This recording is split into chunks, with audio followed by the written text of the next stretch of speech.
Hey, Crown Nation. Welcome to Rock the Crown. I am your host, Daia, and I am accompanied with my sisters, Naima, Nafisa, and Nefertari. And today's episode, we are in season 3 of Rock the Crown, and this is our 14th episode. In this episode, we will be reflecting on Ramadan. And for those of our viewers who are not familiar with Ramadan, Ramadan is one of the 12 months in the lunar calendar. And it is an Islamic month where Muslims all over the world observe a spiritual fast. So Muslims everywhere will be fasting from food and from drink from sun up to sundown. And this is really a time for us to fast from our physical needs and focus more so on our spiritual needs. So in this month, that's just what we're doing. We are, cutting back on what we eat. We're cutting back on a lot of the habits that we have acquired throughout the year that may not be serving us. And we are instead trying to do more of those activities that elevate our spirituality, that elevate our spiritual selves. So in this topic, in this show, we like to each just kind of give a few reminders, I'll say, for those of us who have been fasting for many years. And then maybe some tips for those of you who may be just starting to fast. Some of you, this may be your first year fasting. And then we also may have some family members out there who are fasting alongside their Muslim brothers and sisters, and are, wanting to kind of get in on this very, very wonderful, wonderful practice. So we will go ahead and kind of jump right in. We'll start off with a few tips that we have, a few reminders for the month of Ramadan.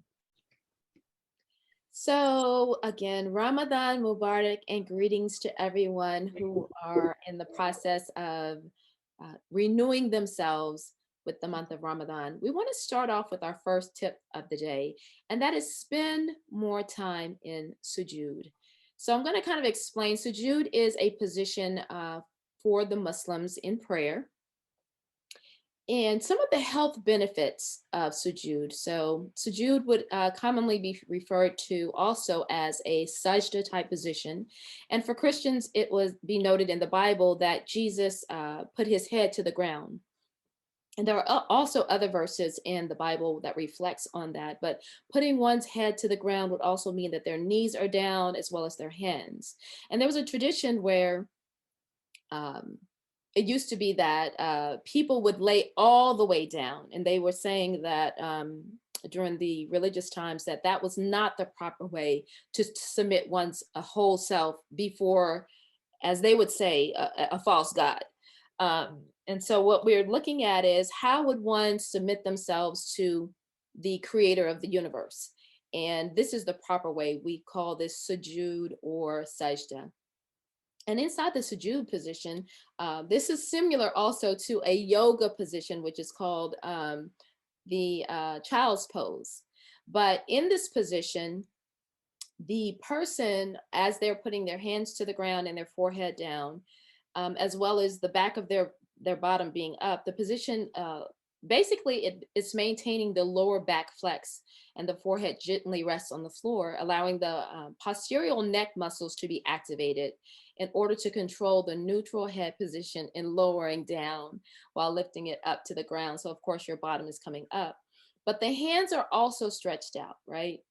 So all of these different things that are coming in motion, the toes, the knee right at a right angle, it's all allowing for abdominal muscles to contract, to be activated.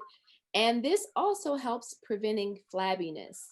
So this is, and even when we think about prayer, this is almost like an exercise motion, but then the hips also, they maximize the flexor during the position, which allows for lower positioning of the body, which can also create spaces in the vertebrae. And so basically your vertebrae begins to stretch.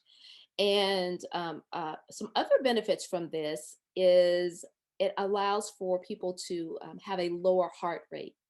and increases blood flow to the brain.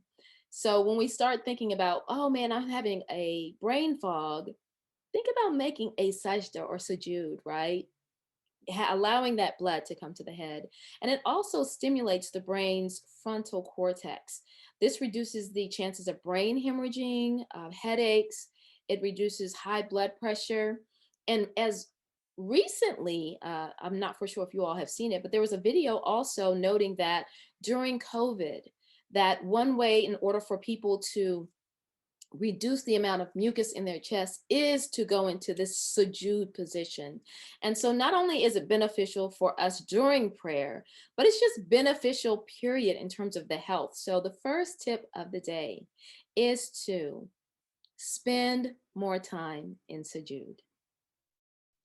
All right. Well, let me go with the second tip, which will kind of take you into the next phase, spending more time in sujud. That's one of the positions of the prayer for the Muslims.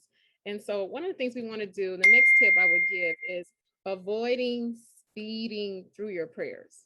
And so as Muslims, we have special prayers that we make 5 times a day that we're obligated to pray. And so in doing that, we make rakats. And so whether it's the physical part of it, a rakat is one position fully through all of this, the steps that you do, which I'll kind of give the names of that here in just a minute. But it's not just the motion of the movements of what you do, but also in the speech and in how you pray. And so it is Sunnah. Sunnah is the practice of our beloved Prophet, peace and blessings be upon him, for one who is reciting the Quran. We recite recitation of Quran, which is pretty much just the words of God from the Quran in the salat, in the prayer. And so when we're doing that, we should recite at a measurable pace. We shouldn't really like speed through it. And I know sometimes because of this world, we do rush a lot, and it's like, let me hurry up and get this prayer in. So, but our regular practice should be to, have slow rhythmic tones and not rush through. And so for the salat, for the prayers, for the standing, I won't even give the Arabic terms right now, but just we go through bowing, standing, prostration, sujud, as Naima mentioned. And so when you do go through that, you just want to be able to have time to reflect on what it is that you're doing, what you're saying, and thinking about, because sometimes you think about what you're going to do after that. And so you're not totally focused. And so if you really like give a moment, take your time, reflect on what the purpose is of what you're doing. And, prayer is how we speak to God, and God speaks to us, Allah speaks to us through Quran.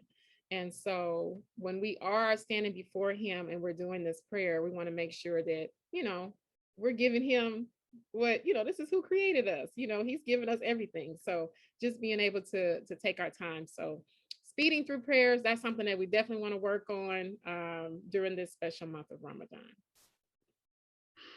Yes, and then the third tip that I would like to speak on, as we are fasting, we are reminded to think of those people who are less fortunate than us.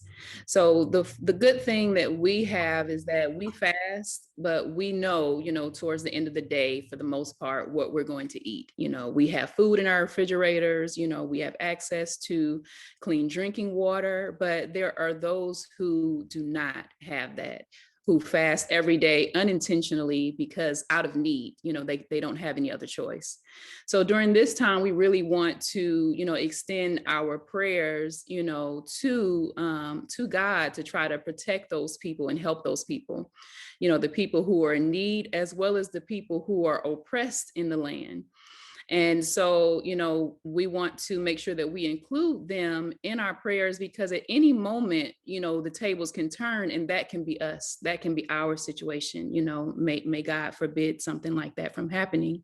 But, all of us, like I said, anything can happen. And we can see with this pandemic, We never thought that we would be here in, one of the richest countries in the land and have a disease that is ripping through, the world and taking lives, by the numbers.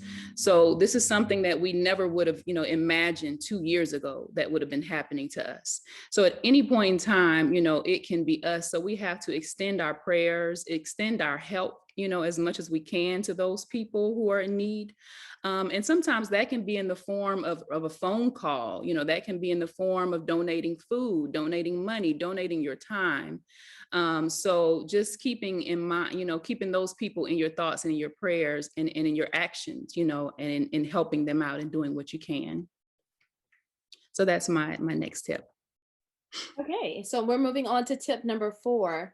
Befriend the new faces at the masjid. Because I've been the secretary at a place of worship for so many years, I know how important this is in terms of like just making people feel welcome. When you see new faces, people want to always feel communal.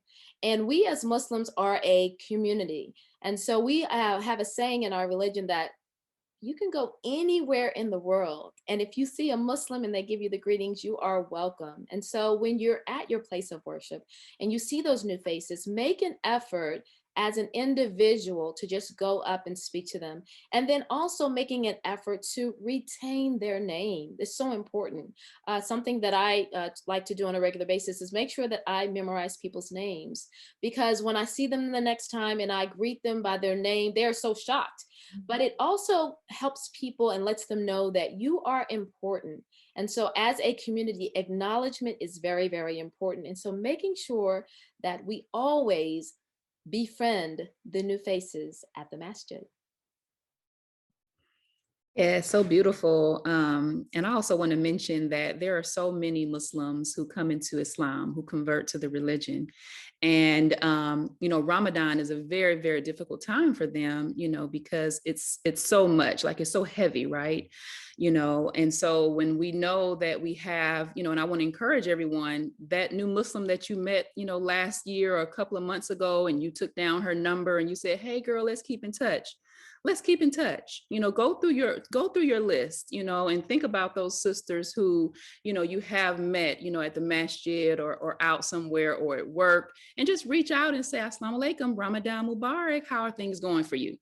And that can make a world of a difference, just open up that communication to them, and just seek them out, and that lets them know, sometimes that's what they're praying for. Like, oh Allah, bless me with the community, bless me with sisters and a sisterhood. And then your text is that's just that motivation that they need. Oh, good, Allah does hear my prayers.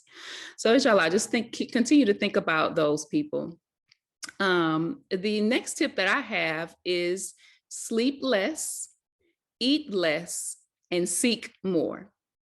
So during this month, every day, there are 24 hours in a day, right?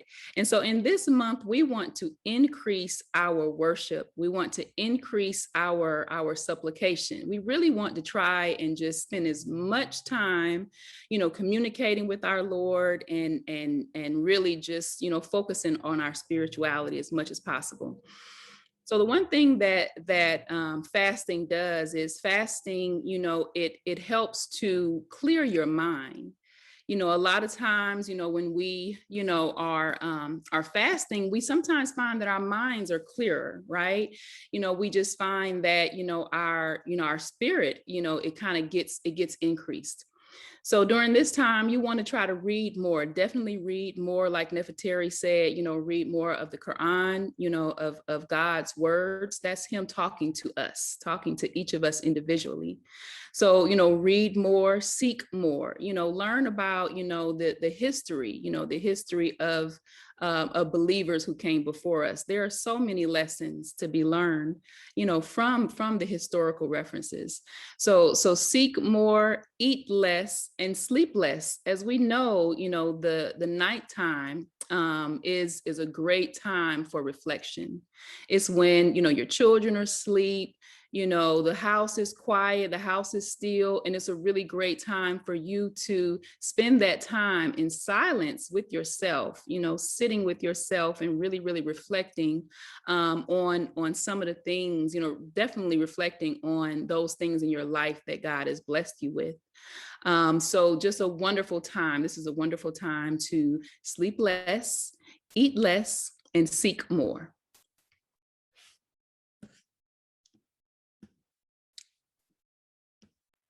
Those are such great tips. And, this session is really great, and especially since we're having it in our first 10 days of Ramadan, right? Which first 10 days is all about mercy and forgiveness. And it helps us to remind us again, kind of just get back to the basics.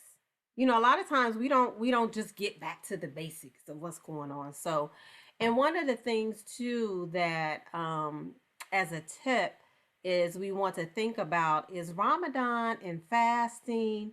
We fast from sun up to sundown. It's not just about, oh, not drinking, not eating, not supposed to have sexual intercourse, with their spouse during that time. No sexual intercourse, fasting from that, from sun up to sundown. But it's also fasting from negativity and backbiting, right? So, I mean, a lot of people engage in backbiting. They're just in a habit of doing it, right? And so this is also a time to refrain from that. Refrain from negativity, from all that. And you're just really trying to elevate and evolve yourself, right? And trying to be more aware of what you say and what you do. And so that's just one of the tips, is to make sure that when you're fasting and you're maybe struggling with whether you should struggling with eating or refraining from eating and drinking, some people's test is refraining from negativity and refraining from backbiting and refraining from cussing and all this kind of stuff. You know what I mean? Some people, that's a challenge. Other people, different people have different challenges, and that's a challenge. But Ramadan is a time to fast from that type of negativity. So that would be my tip. Thank you, Nafisa. So another tip that I have, and it's similar to what Naima was saying, and then I think Nefertari touched on it as well. But this, month is also a good time for more prayers, more reading, and more time on your prayer mat. Right. So, prayer is something that is not just exclusive to Muslims. We all know that, Christians pray, Jewish, the Jewish faith pray, all faiths have their methods for interacting and communicating with God. So this is a good time, for us to, and what you want to do is you want to establish good habits. So Ramadan is a good time for you to, try and do as much as you can to try to establish some habits for the rest of the year. So we don't want to just, increase and just beef up at this time, and then after Ramadan is over, we leave everything. So you want to do what is easy for you so that it can become a habit. If you try to overexert yourself, you will just become exhausted and you'll be looking for the month to be over. But if you do what's easy for you and establish it in your life, so that you can do it, do it more consistently. That's what this is really about. It's almost like a boot camp. That's the way that I like to look at the month of Ramadan in a way. You are, really, really, trying to do all of those things that bring you closer to God, all those things that are pleasing to God. And hopefully you will take those things and take this new spirit that you now have and take this, elevated spirituality that you have and use it throughout the rest of the year. So that's what we want to do, is to do more, more of the reading, and then more of we mentioned that word sujud, right? And that's when we're in that bowing phase. That's when we have our forehead to the ground. And that is a really humbling position, right? When you're in that position, you can't go any lower than the ground, right? So you're putting your head on the ground and you are submitting. You are saying, this is me, Lord. I'm at my lowest point, and this is when you are at your closest point to God, when you are submitting and when you are admitting that you need Him, and that you are completely reliant on Him. So this is when we are in this position, and we want to make those prayers, supplicate, ask God for those things that you want in your life, ask Him for those things that you need. Pray for your family during this time. Pray for your, for your friends, and like we mentioned, for the oppressed, and really, really, stay in that position and stay there as long as you like, just get settled in. And so that is a really, really good time to get those extra, prayers in. And I just want to say that I pray that, that God, Allah, answers our prayers. I pray that He, protects and guides our families, and especially our young people. May He protect and guide our young people. They are so dynamic. I love them all, and I just pray that that's all we can give. That's the best thing we can give to our children is our prayers. We pray for them, we teach them as best we can, and then we continue to pray, and then just allow Allah to do the rest. We can't, worry about it. We just have to pray, pray that Allah is going to protect them and to keep them close. So that's my tip on it's time for more salah, more surahs or chapters of Quran, and more sujud.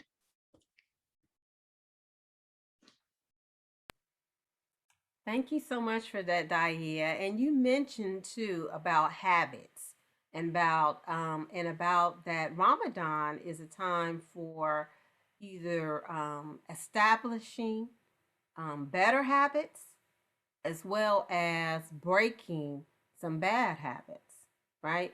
And keep in mind that we are giving you all a lot of tips today, right, on how to be successful in Ramadan. And through all of this, we don't want you to get lost in the details, right?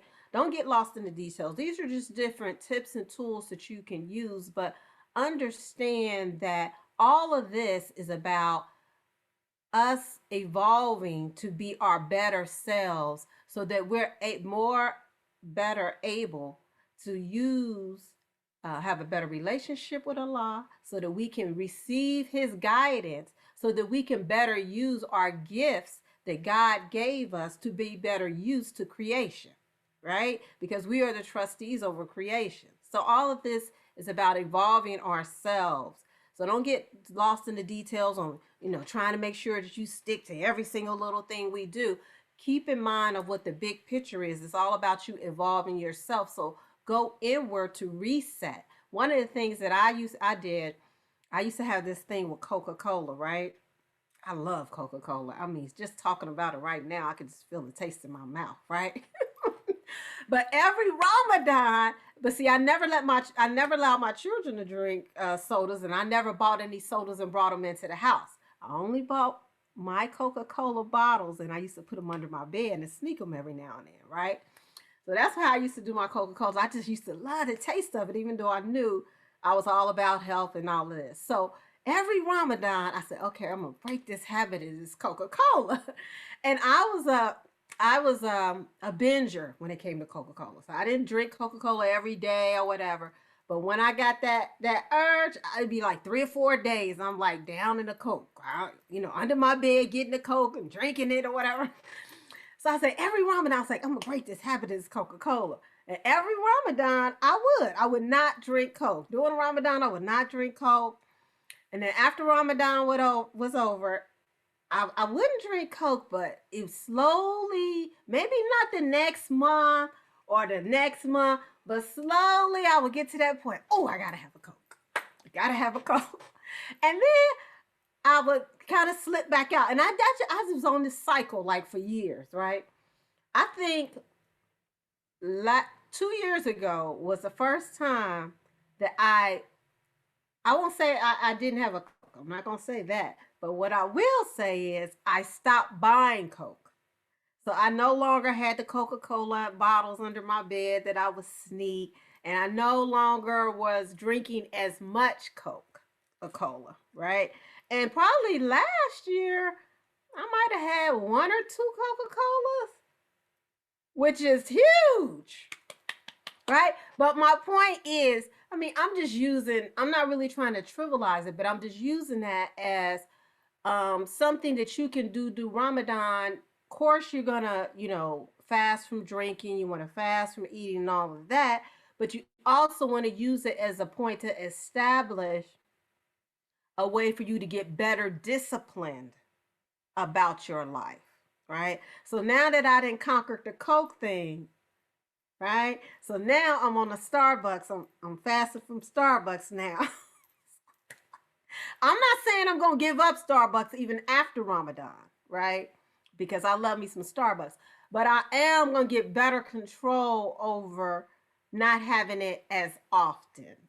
Okay? So that's just my little spiel about, use it as a time to reset good habits that you may let fall by the wayside, as well as break some bad habits. So that's my tip. Nafisa, I know you love you some Starbucks. You know exactly what to get, what the name is, how much, how it's made, all of that. So, but thank you all. I really like some of the things that you guys made mention of. And one of the things, Nafisa, that you mentioned earlier is like just getting back to the basics, and then like you just talked about with forming new habits and just being in full submission, like Daya mentioned. And so one of the things that another tip that I want to give right now is waking your family up for Jannah. Jannah is an Arabic word for those who don't know. It's an Arabic word for um, the the righteous, and thinking about the garden and the paradise for the hereafter. And so this is our final goal, really. Like no matter what it is that you have in life, we all know that we're here temporarily. We're just passing through. This life, this world is just a little taste of what we'll get, God willing, in the hereafter, which we're all striving for the paradise. And so we not only want that for ourselves, we want it for our families. And so when I use the word or the term wake your family up for Jannah, what comes to mind is, we go back to those 5 prayers that we have a day. And so Fajr, which is our first prayer, 2 rakats for the day, is the earliest prayer in the morning. And so that's one of the prayers that we definitely, want to guard. We want to make sure we're conscious of all of them, but just waking up, prayer is better than sleep. And so we know when we miss that, getting up for that prayer, sometimes our day, we don't feel quite the same as when you get up and you get that in, or you're able to get up and get your family up, because, you go beyond your own self and wanting to achieve that goal. And so your final destination, when you think about being married, one of your first things for you guys is just belief in Allah, and knowing that you keep Allah first and foremost with whatever it is that goes on in your relationship. So the same thing, of course, when you start a marriage is, the man and the woman, and then there's children. And so you begin to build your family. And so the final goal is Jannah. And so, I don't want to be too long with that, but just waking your family up for Jannah. So during this time, during this month of Ramadan, if you do kind of fall, or sometimes you may get up and get your own prayer in because you're tired and you don't feel like dealing with everybody else, but just taking that extra step, that extra push, and waking people up. And of course now we have to get up a little bit earlier, of course, than prayer, so that we can get our meal in, and which is very important as well. You want to make sure you get something. Some of us don't like to eat so early, but just take a few dates and drink some water. But let's just be conscious of that. Let's be conscious of waking our family up and thinking about our final goal, our final destination. And so the other thing that I would like to mention, which is another tip, is, Allah has so many names. There are 99 attributes for him describing who he is. And so he's all knowing, which is Al Alim. He's all seeing, as Basir. And then he's affectionate. He's most affectionate, Al Wadud. And so I wanted to mention these 3 things. And so we want to make sure that we call on him from all of his names. We don't just call him Allah, we don't just call him God, but thinking about all his names. He has 99 names. And when we think about just his powers, his what he can do for us if we just ask. Allah tells us in Quran, just ask. If you just ask the question, Allah will be there. He is closer to us than our jugular vein. We've heard that. We know that. And so sometimes we think when we get in certain situations and we forget to ask, you really kind of like, sometimes I think we actually forget to ask the question, ask Allah for what it is that you want and be specific in that, be consistent with what it is too. And, sometimes we can pray on a thing and we think it's supposed to happen right now. So you also have to be patient. Allah's not going to always send us what we want, when we want it, how we see fit, and so the responder, al mujib, that's the responder. So he's the one who responds. So let's remember to call on him. And of course, I know we're reflecting more and more on that during this special month. So al mujib, remember that. Ask him, and he will respond. We know that sometimes other people in our lives are not going to respond how we want. Sometimes they might even respond at all. But the one thing that that you can do is call on Allah. Call on Allah, and you can call on Allah by any of his names, and let's maybe even reflect on those names, looking at those 99 attributes, remembering those names. I know there's a hadith, I think, that talks about even just remembering the names of Allah, how that opens the doors of paradise for you as well. Okay, thank you so much, Nefertari. As we are talking about Al-Mujib and him being the responder, we want to go to the next tip, which is pour your heart out in front of Allah or in front of God. And so what does this mean, right? Well, I'd like to liken this to social media. Let's just be real, right?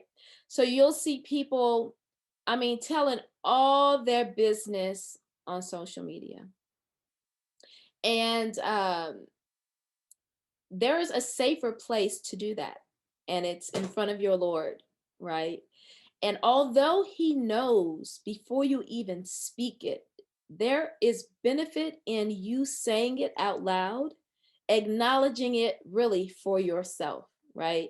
And so again, it goes back to acknowledgement, right? Sometimes we don't want to acknowledge things, but when you say something out loud, it affirms for you that that is the truth. And so when you're pouring your heart out to your Lord, to God, it affirms that need, that want, that desire, that gratification, that contentment. And just thinking about all of these things and how we need to do this more often, just pouring your heart out in front of God, and less in front of people and less in front of man. So reserving, when you feel the urge or the need to get on social media and tell all your business, or you feel the urge to pick up the phone and call somebody and I got to tell somebody this, or, I need somebody's opinion, or, whatever the urge, we have it inside of us. You can feel it in your stomach. And if you can just hone in on that feeling when it happens and just solely turn back to your Lord, you'll find that the response that you get is even more in tune with how you seek him. And so again, as you're asking for him, if you ask of him more, then you'll get more of a response. But when you are not in tune with that response, it's not because he's not hearing you, it's because you're not going to him first. And so we just want to make sure that we're doing that more often, pouring our heart out to our Lord. Yes, Naima. So, between the asking and then pouring your heart out, the next thing that I'm going to give as a tip is letting your tears wash away your sins. A lot of times what happens is that we live our life, and Allah knows that we are human beings and that he's created us in a way where we have choices, where we make choices. And sometimes we don't make the right choice. And we can be hard on ourselves and think like, when I talk about the 99 attributes of Allah, Allah is most forgiving. So sometimes we look at things where, it might be harder for a human being to forgive someone for a specific thing, but not Allah. Allah is most forgiving. And a lot of times we may be harder on ourselves and than what Allah is for us. And then, we kind of create more of a turmoil within ourselves about that. And so just being able to, just be conscious of, no matter what it is that you've done in your lives, that you continue to seek Allah and that you continue to pray. And in that, you know, um, that, when you're really remorseful and sincere in your prayer, and you don't want to, you try to make an effort to not commit that same thing all over again, and you have a feeling of shame and remorse, there's a prayer called Tauba, and it's a prayer that you can make specifically just for seeking Allah's forgiveness for specific sins, for specific, whatever that thing may be. We all have something, and ask Allah to forgive us for that. And so, but the thing about it is that we want to be able to refrain from that particular sin. Now, we know we're human, and sometimes you still may fall back. But one of the important things is make sure that you don't get into a place where you feel like, I'm not going to pray anymore. Always, no matter what it is that's happening in your life, try to pray. And I know sometimes it may be hard when you think about someone who may be under depression or some things like that, and they just like, I don't feel prayer, I don't want to pray, or you may have certain feelings about things, but just work on that, and just remembering that always pray, and always know that when you're praying, that Allah hears you. And so, and even if you feel like you can't go through the ritual of the prayer, just call on Allah and talk to him, make your special du'as, let that be a start. I know during this month, we are trying to make, like Nafisa mentioned earlier, creating a better version of ourselves, so that we come out better. And not just for just Ramadan, we want to make sure that we continue that in our lives, and next year be even bigger and greater. And every year you just get better and better throughout. And so just being able to wash your sins away by being sincere in your prayer, making sure you continue to turn to Allah in your prayer, no matter what, is a tip that I want to give.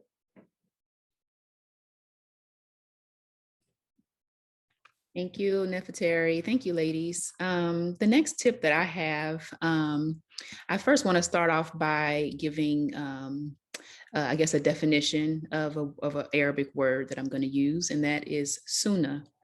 So Sunnah is particularly, it's considered like habits of the Prophet Muhammad, or his ways. It's things that he did. So as we think about, as we go through like our books of self, improvement and self-motivation, sometimes we, find people who we admire, someone who we maybe admire in business, someone who's, been successful in real estate, or someone who's, been successful at, just healthy living. And we learn about those people, and we figure out, they are where I want to be, right? They're successful. What did they do to get there? So I bring that as an example of our dear prophet, may the peace and blessings be upon him. So he is someone who we would say is definitely very close to God, right? We can definitely say that, he, throughout his life, God has definitely shown that he is someone who he is very, very close to. And so if we also want to get close to God, then let's look and see, what did he do? What are some of the things that he did that maybe helped him, to gain this closeness and this nearness to God? So that's the next tip, is to adopt a new sunnah, or one of the ways or the habits of the Prophet sallallahu alaihi wasallam. Develop, adopt one of his habits that he had. So some of the things that he would do, the Prophet sallallahu alaihi wasallam, I'll just send prayers to him. He, used to say Bismillah before he ate, right? Before he ate a morsel of food, before he entered the home or entered into a room or a masjid, he would send salams, right? Even if it's an empty room, he would still send salams. There's also, some of his sunnah where he would recite Ayatul Kursi after every prayer. And I'm reminded of, I think it was the first year that our imam at the Atlanta Masjid, came in, and I think it was one of the first Ramadans where he started to teach us all Ayatul Kursi, and we would all recite it together after the prayers. And so that's one that he sought to, for us to try to adopt as a community, and hopefully we still do that. But so try to find, even if it's just one, if you can think of just one that is beneficial. and just try to adopt it and just adhere to it. Just stick with it, because we never know what one deed or what one action is going to, to have us to be admitted into this, paradise or this Jannah, or that's just going to bring us more peace and calm in our life. So, try to adopt it, stick with it, and may it begin to be a source of peace and draw you closer, to God, to Allah. Yeah, thank you so much for that, Diane. I mean, that's so important when you think about, and it kind of everything really kind of ties in together, right? When you're talking about the Sunnah and talking about basically, the rituals or ways of Prophet Muhammad, peace be upon him, and it goes into what we were talking about, habits, right? See what some of the Sunnahs is and pick up a habit, and um along those lines is this thing of forgiveness, right? During the second 10 days of Ramadan, this is when we usually seek forgiveness, and it's about forgiveness. So during this month, right? Because a lot of it, what is forgiveness about? It's about releasing, right? It's about removing the weight. It's about getting free emotionally, right? So whether that means that you need to forgive others for what they have done against you, right? You seek forgiveness for what you have done, right? You seek forgiveness for what you have done, either from them people or from Allah. And I think the hardest one, and I would say the hardest one for me and probably ourselves as women, is forgiving ourselves, which Nefertari talked about earlier. I mean, because for me, it's easy to forgive others, right? And forgive doesn't mean we forget, right? It just means we're not emotionally tied to it, right? We're just not emotionally tied to it. And so it's easy to forgive others. For me, that's always been something easy in my life.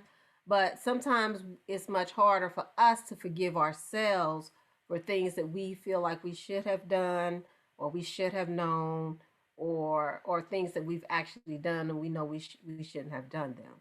But this is a month where we release all of that. We release all that, and we just lay it all down and turn it over to never be picked up again. So that's just a tip or reminder that I want to remind people during this month. It's just really just forgive. Just it releases so much of a burden and sets you free.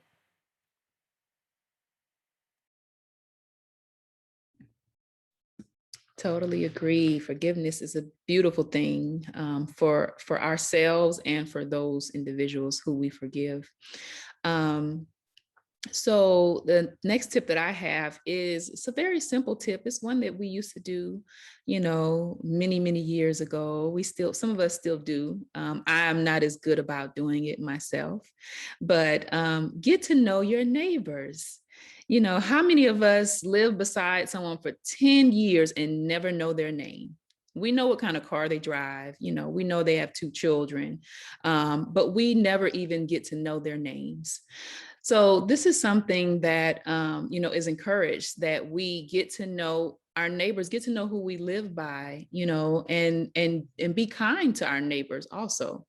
A lot of times, when you have people who live by you, that can be a good source of security for you as well.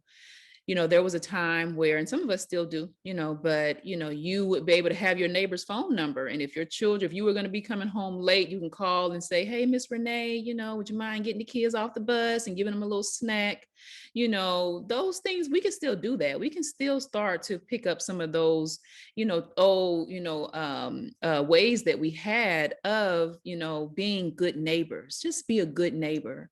Do unto others as you would have done unto you. Be good to one another. If you, I've had one neighbor, and she would cut her grass, and there was like this small little patch of grass that was on the curb, and she would always stop. Whenever she cut the grass, she would stop right there. Like, this is my part, I'm stopping there, and that's her side.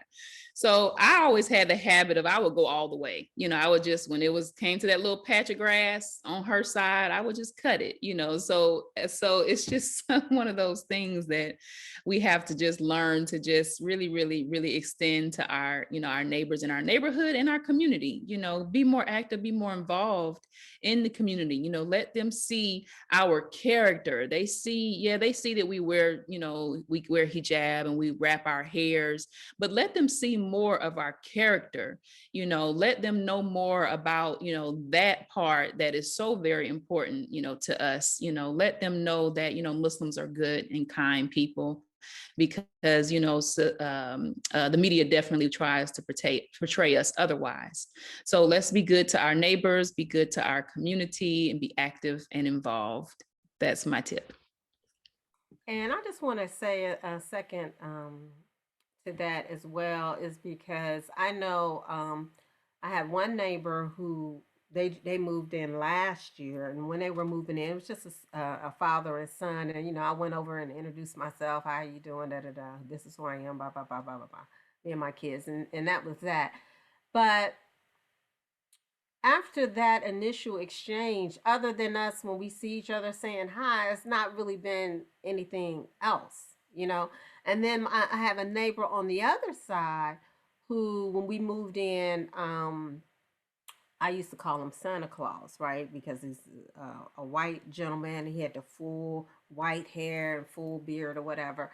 And he, uh, I would talk to him. He would always deal with my dog because I have a big dog in my backyard. And he would always deal with my dog, was always very nice to my dog, always talk to him. When I went outside and did whatever I was doing in the yard, he was always, we talk over the fence and stuff like that. And I just found out that he passed away from COVID. I mean, isn't that sad? And this is the thing, right? The thing about it is, I mean, I met his wife initially, and how you doing? But she wasn't one that really worked in the yard. He was always working in the yard, doing stuff in the yard, right? And I hadn't seen him the last few days, even the last probably 2 weeks. But again, they were doing a lot of stuff to their house.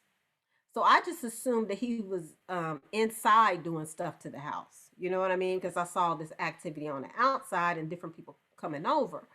And so it took a neighbor across the street to tell my mom, like, yeah, he died 3 days ago from COVID. I was like, man, this is so sad. So I was just like feeling, very emotional about it. But my point is, and then I said, okay, ooh, his wife, I only talked to her a few times, but I just maybe get her a card. I said, because I told my mom, I said, after I get finished with taping the show, I'm gonna go get a card and just get a plant. I mean, I don't know what people to give people. But the whole point is that we're trying to stress is that Ramadan is again an opportunity to reset also our relationships.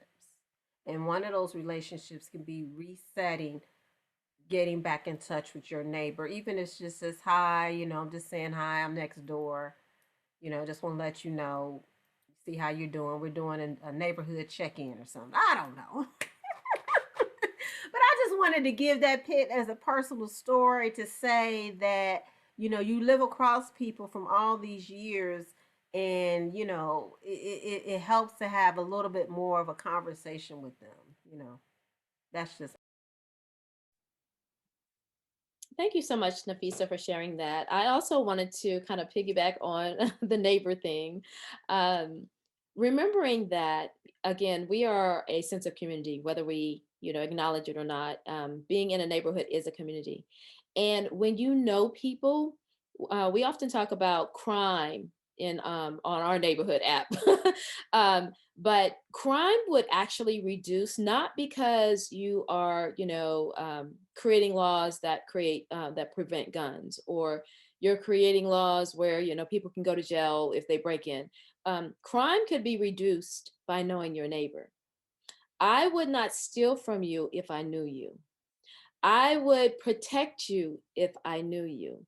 I would be more sympathetic to you and could provide for you if I knew you. And so just remembering that if someone knows me, then that is an ally that I have. So just thinking about you, if you want them to be your ally instead of the other way around. So that's important in terms of being a neighbor and being a good neighbor. So the next tip we want to go to is don't rush through the Quran, act upon it. So this is very, very important during the month of Ramadan because I think that we have been kind of fed the fallacy that it is a mandatory action that you read the entire Quran during Ramadan, or else you're not a real Muslim, or that's not the practice or whatever. That's not correct. Okay, so we do want to make sure that everyone knows that is not correct. You do not have to read the entire Quran during Ramadan.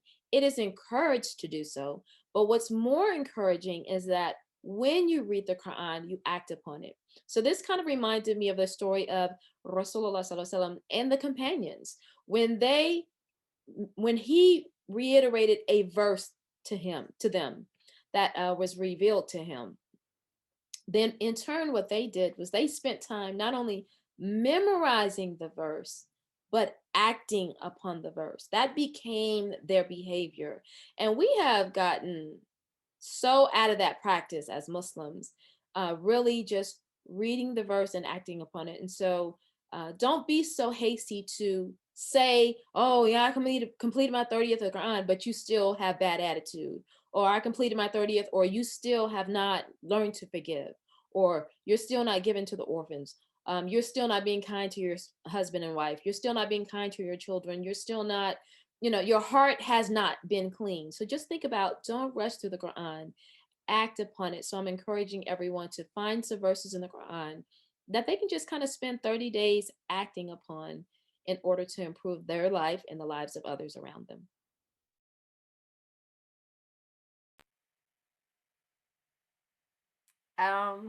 A quick tip, which I know this is hard for people because it's hard for me, is turn off your Wi-Fi and connect with Allah. Now, I'm not going to sit up here and say I turned off my Wi-Fi because I haven't. Okay? But what I am going to say that I do and I've done is well, number one, I don't personally watch a lot of TV, right? But some people do.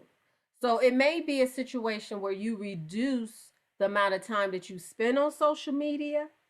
Maybe you reduce the amount of TV watching that you have. So then, and not just reduce it for the sake of saying, oh, I decided I'm gonna give up TV for the month of Ramadan. But what did you replace it with?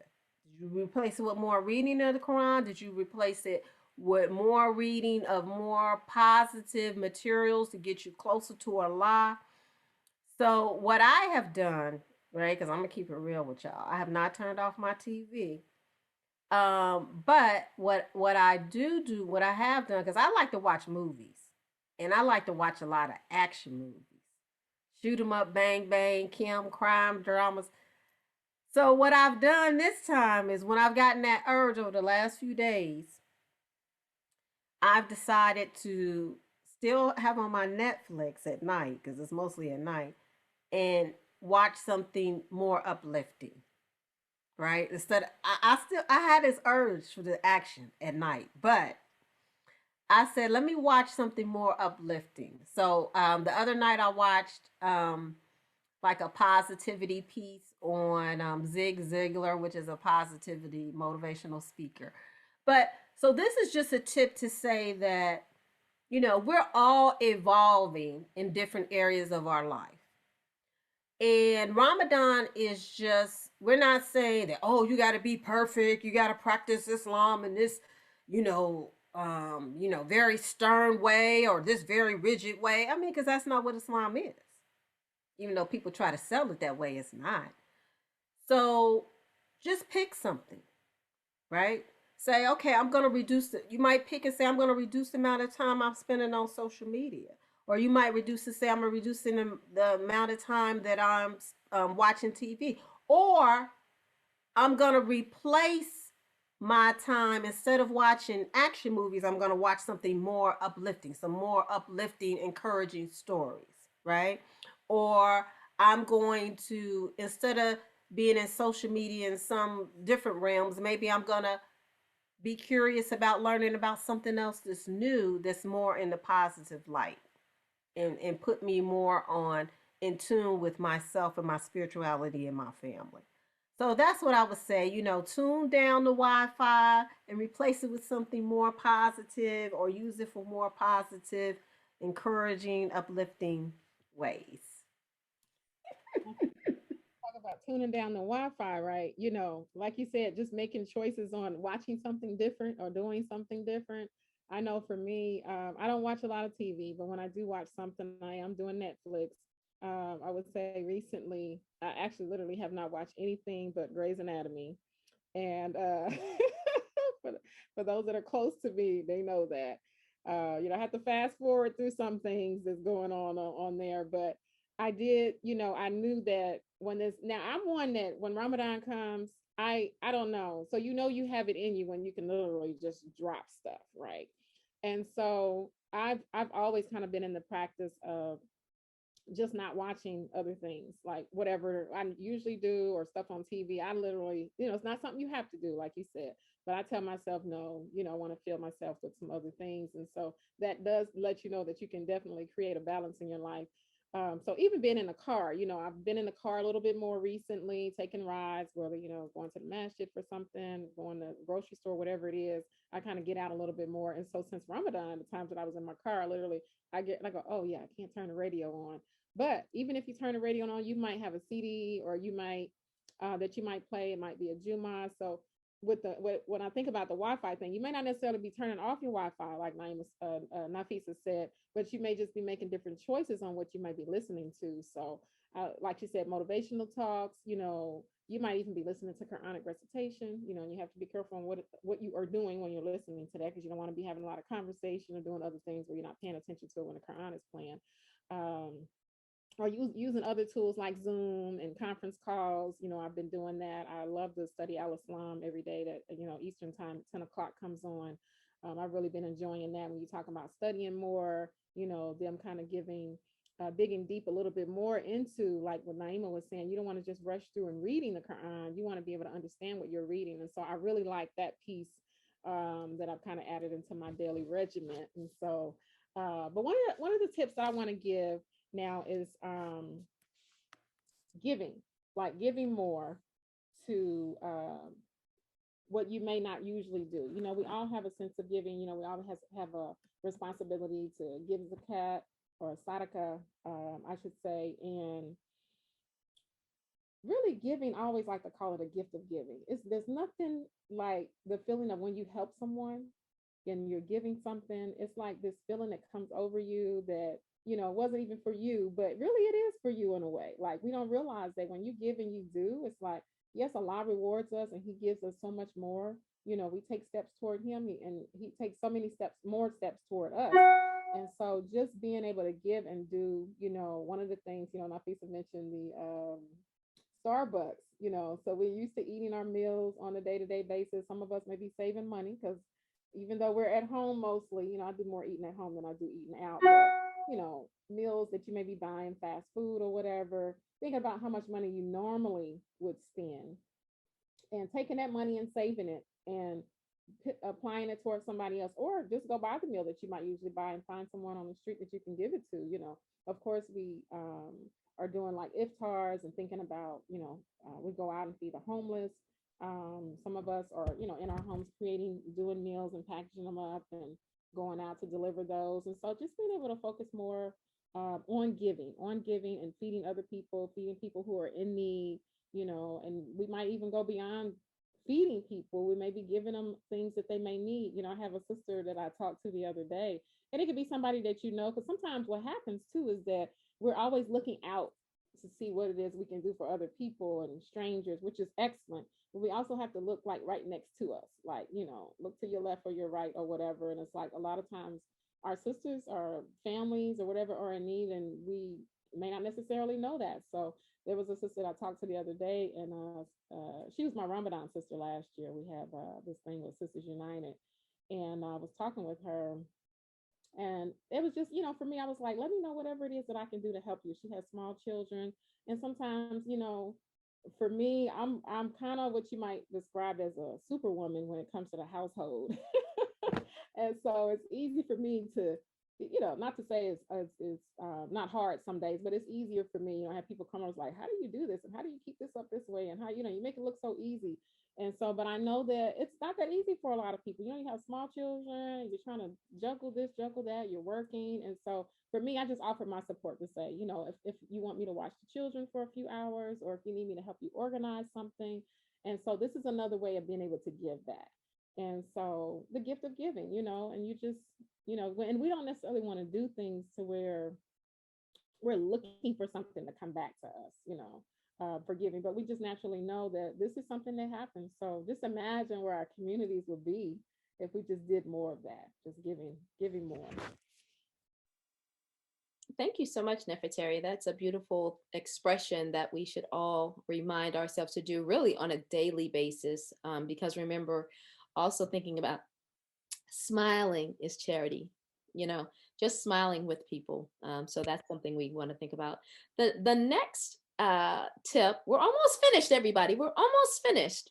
So the next tip that I'd like to give is add new du'as to your Sujud list. So everybody's like, what are all those big words? Okay, so a du'a is basically a supplication. And Sujud is something that we spoke about in the beginning when we were talking about that position in which our hands are onto the ground and our forehead is on the ground, and our body is, our spine is expanded, and our body is feeling elevated, and the blood is flowing to our head, and so your brain and all of these things are opening and expanding. Well, add more du'as to your sujud. And so in doing that, remembering that your native tongue is okay. You don't have to have Arabic or know Arabic in order to add a supplication to your sujud. This is very important because I think that people sometimes feel like it's not as potent or as powerful if you don't say it in Arabic, but that's not so. So what's more powerful is the clarity that you give when you say those specific supplications. And being clear is better than anything. So I don't want to stumble through some Arabic and I don't know what I'm saying, but I definitely know that if I can say it in English, I'd rather and prefer to do that. And I'm encouraging you all to do that. So during your sujud, think about adding some du'as, something simple. Even if you find a list of du'as in Arabic, just start off with English. Again, it's better to know what you're saying than to just say something in Arabic just to say that you're saying it. So I encourage everybody to, at least during Ramadan, try to add at least one dua during sujud. And also noting that sujud does not just have to be during prayer, the ritual prayer, that you can just make sujud and then supplicate then. So I'm encouraging people to do that as well. Thank you so much for that as we are wrapping up. And I love that we are wrapping up, to me, which is one of the most important tips of this whole thing. And that is making sure you make your intention, right? That is so crucial. Even if you don't remember all these other 20-something tips or whatever that we gave you today, make sure you make your intention and make good intentions for everything that you are trying to reset, reflect, and renew on. Stop, pause, take a deep breath, and make your intention. And keep renewing your intention every day, every hour, however often you need to, in order for you to stick and stay committed to it. So that's all that I have. And we're going to wrap it up, and I'm going to turn it over for Daia to close us out. Yes. So Crown Nation, I hope you have enjoyed those tips. I hope that you are in the best of spirit during this month of Ramadan. I pray that God answers all of your prayers and keeps your family safe during this time. I hope to hear from you. Please reach out to us, like us on Facebook, follow us on Instagram, and subscribe to us on YouTube. Greetings, family and Crown Nation. We're so happy to have you, and we hope to see you again on our next episode. Thanks and take care. Assalamu alaikum.